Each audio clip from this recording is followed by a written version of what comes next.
everybody, and welcome to Epic Everyday, our weekday podcast for busy, stressed out Christians who don't want to just survive and instead want to find freedom and abundance and peace to really thrive. I'm Liz Frericks, and this is my husband, Evan. Good morning.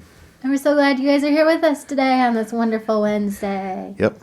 Never gets old talking about days of the week. I think it's going to make us laugh for like the next 20 years. Yeah. Since it's Wednesday, we're going to talk about being centered, which is living out of the essence of who God designed you to be. And this week, we've been talking about boundaries.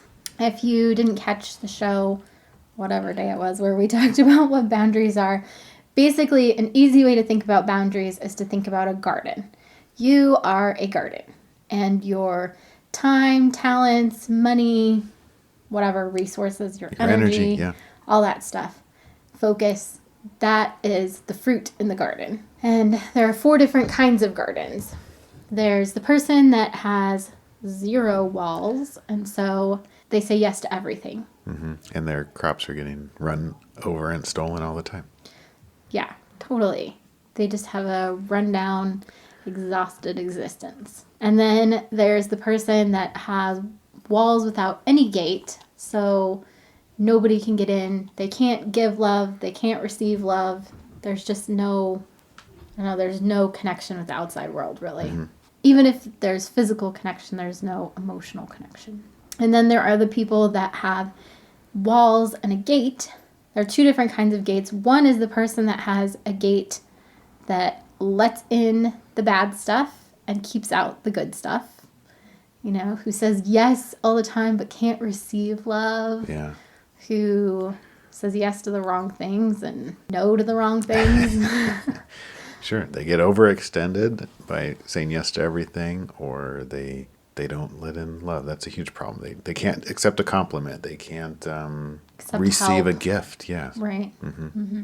And then there's the last garden, which is the one we all want to be. And that's the person that has walls, has a gate, and they let in the good things and keep out the bad things. And that's what we're going to talk about today. Like yes. the discern, how do we know when to open that gate and when to keep it slammed and locked shut? There's some discernment there. Sometimes we don't know if this is a good thing to say yes to or not. Right. Well, and we live in a society that's just so busy. There's so much to do. I was just reading an article about this today. Like, we've got chores, we've got phones, we've got video games. We live in a world where everything is vying for our attention and everything is aiming for addiction. Yeah. Which was like so, I don't know, that wasn't exactly how he phrased it. I was reading in Tim Ferriss's book, Tribe of Mentors. I don't remember which section it was, so I couldn't tell you who said it. But the person was talking about how our phones are specifically designed for us to be addicted to them, which I thought was really interesting. I never thought about that. But that, like, the phone companies are all trying to make sure that we spend our time on our phones. Well, I think, I think a lot of companies have that business model. Like, the more time you spend with our product, the more money we can make. I mean, YouTube is designed to do that too. Yeah. Everything is about locking in the viewer and having as much watch time as possible. Yes. And they'll promote channels that keep people engaged the longest, provide the most watch time for YouTube. And food does that. Fast food restaurants, they make their food as, there's laws, I guess, but as addictive as they can, so that we'll always come back to their restaurant. Yeah, it was just interesting. One of the tips that he put in there was to rearrange your phone icons, because that helps give your brain a second before you click on it, because you got to find it. And so to, rearrange them every so often so your brain goes, do I really want to play that phone game? Interesting. Do I really want to turn on YouTube? Do I really want to, whatever it is. But recognizing, like, we have so many things that are trying to get our focus and our energy. And so no is even more important now. Yeah. I mean, it's amazing. Our culture is also just designed in general to just never really have downtime. There's no real, even when we're having downtime, we're watching television or we're like we're doing recreational things, but it's still not really downtime. Right. And I think that's something we miss from maybe the culture of our forefathers or some other countries where there's actual just downtime where all you're doing is sitting on the front porch, rocking in a rocking chair, watching the sunset or something. Right. I mean, Yeah. we miss out. So anyway, yeah, just so we're filling every minute of the day with something.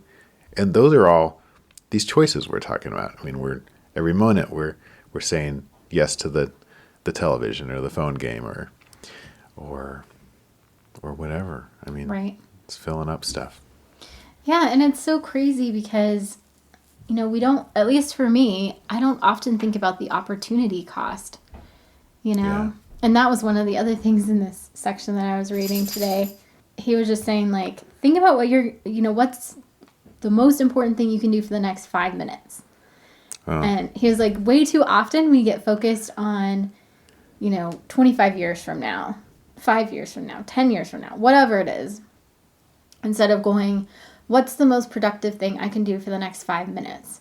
And sometimes the most productive thing is to sit in silence or to watch a show, just to Sure. have that recreational time, but not always.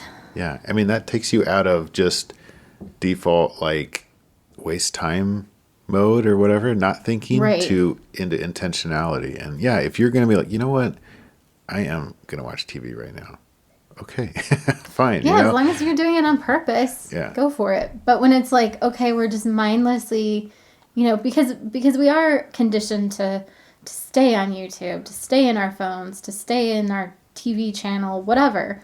And if we're mindlessly doing that, that's not healthy. Yeah.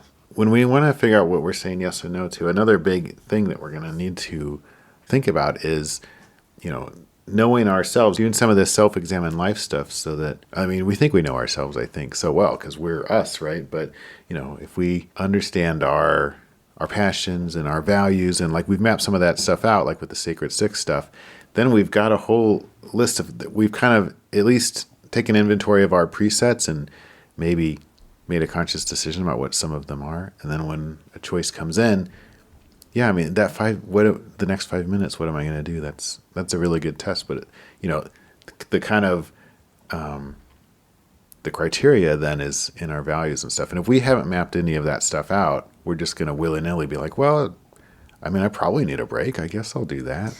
Right. But, if we are like, well, you know what, I'm really passionate, I was kind of in the middle of something and I'm really passionate about that because, if I get this thing done that I'm working on now, and if I don't take a break, in half an hour, I'll have some milestone met maybe or something. Right. But, Yeah.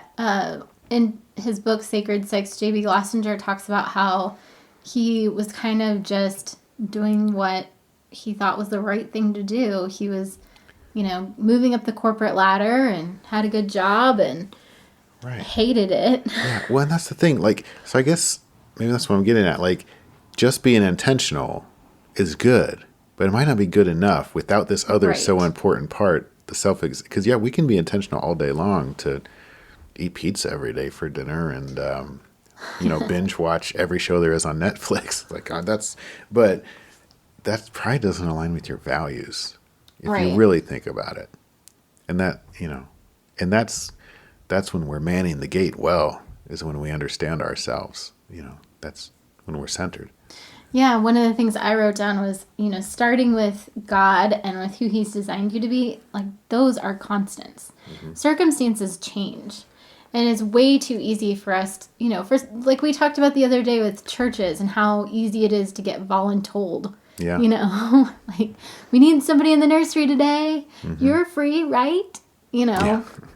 And so just recognizing, like, your circumstances are going to change. And if we look at circumstances to determine what we're supposed to be doing, that is not a good place to start. That's like building your house on sand, Mm-hmm. We need the foundation of, okay, that internal thing. What has God called me to do? Who has God designed me to be? And how does this decision fit into those things? We've talked before about Carol Tuttle's energy types, her personality test that we really like. And the 4 types, type 1 start things, type 2 is make a plan, type 3 is actually do it, type 4s then go, how do we make this better? Mm-hmm. So, as a type 4, I'm not going to put myself in a job where my job is to come up with new ideas all day. I would hate it. Yeah, that's not right. I never get to finish anything and it would drive me insane. Yeah. Yeah. But I think what we're getting at today is so that's a great example. There are ways to do some of this introspection that, because I think that could feel fairly daunting. Like, what am I just going to sit down with a blank piece of paper and start discovering everything about me? But, you could take the Carol Tuttle's test. I think the first part of it's free on her webpage. You kind of figure out, and that's a huge kind of chunk of it.